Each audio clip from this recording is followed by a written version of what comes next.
السلام علیکم ورحمۃ اللہ وبرکاتہ۔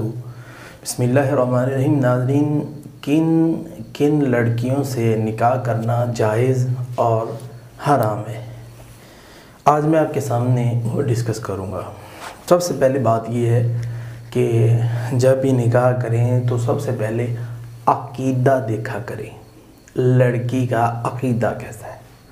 اگر تو وہ عقیدہ توحید پر ہے، وہ سمجھتی ہے کہ اللہ ایک ہے، اللہ کے سوا کوئی الہ نہیں ہے، اللہ کے سوا کوئی مشکل کشا نہیں ہے، اللہ کے سوا کوئی حاجت روا نہیں ہے، اور کوئی بگڑی بنانے والا نہیں ہے، عزت روزی دینے والا نہیں ہے، صرف اللہ ہی دینے والا ہے، اور اس کے اوپر وہ عورت گامزن ہو، ڈٹی ہو اور اسی اللہ کو مانتی ہو۔ دوسرے نمبر پہ یہ بات توجہ سے سماعت کرنے والی ہے کہ بندے کے اندر بڑے بڑے جرم ہوتے ہیں، تو جب مجرم کو پکڑ کے لایا جاتا ہے نا، تو مجرم کی فہرست چیک کی جاتی ہے۔ جو سب سے بڑا جرم ہوتا ہے نا، بات اس پہ ہو رہی ہوتی ہے، چھوٹے جرموں کے اوپر بات کم ہوتی ہے۔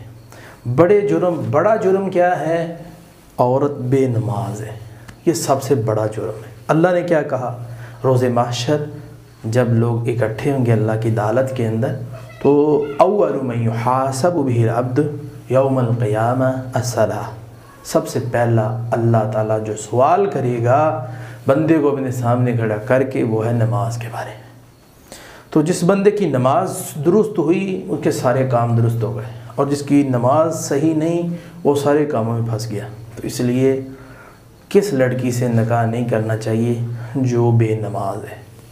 اسی طرح یہ دیکھنا چاہیے کہ کیا ان کے اندر بدعات تو نہیں ہے، یہ دین کے اندر نئے کام تو نہیں ایجاد کرتے، کیونکہ رسول اللہ صلی اللہ علیہ وسلم دیکھیں گے کچھ لوگوں کو روک دیا جائے گا، تو اللہ کے رسول پوچھیں گے یہ کیوں روک دیے گئے، یہ لوگ اللہ کی رحمت میں نہیں گئے؟